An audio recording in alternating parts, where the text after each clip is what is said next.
Working with a freelance editor. What do you need to know? I'm Karin with Right Now Editing, where we turn good manuscripts into great books. And I'm Peg Thomas, multi-award-winning author and editor, and we are two editors for 5 minutes. Gonna start the timer now. Let's see, can you see it? Maybe we'll adhere to. Yes.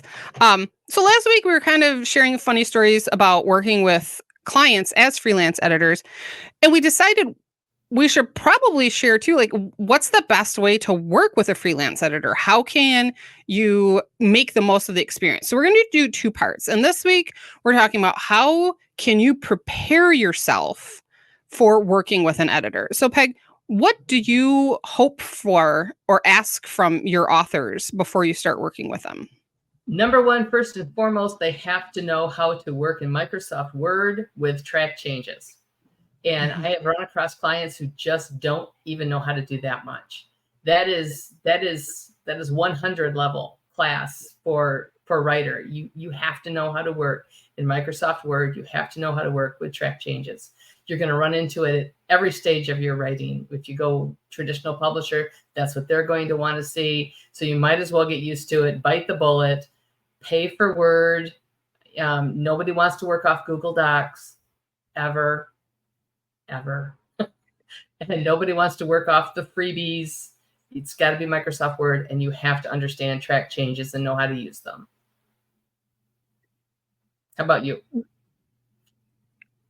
I absolutely will not work on a first draft.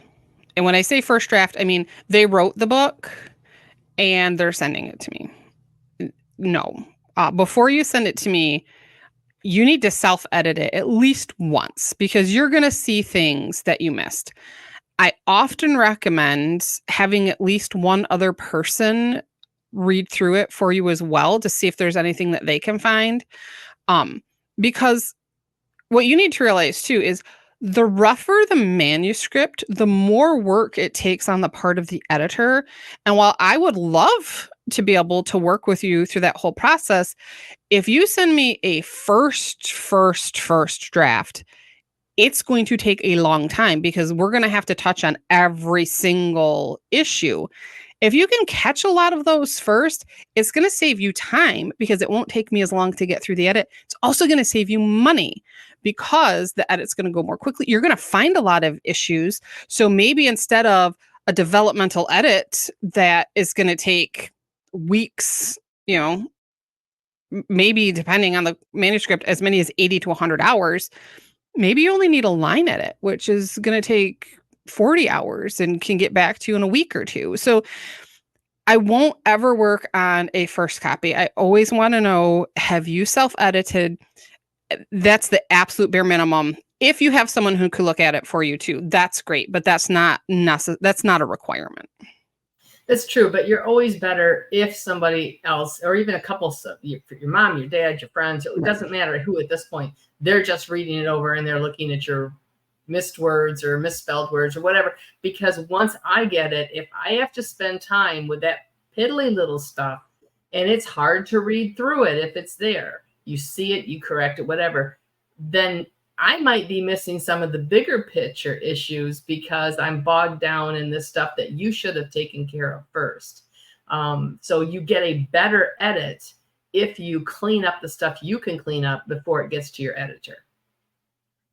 And I will never tell you that it will replace a human. But there are some good free options like Grammarly where you just run your manuscript through it.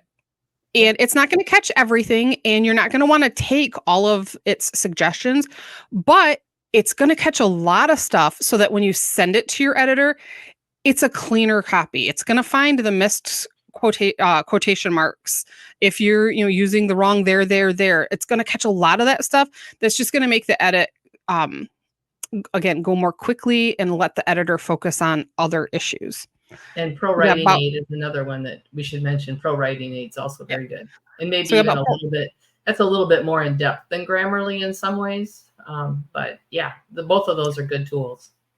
Got about 30 seconds left. Any other good tip for how to get ready?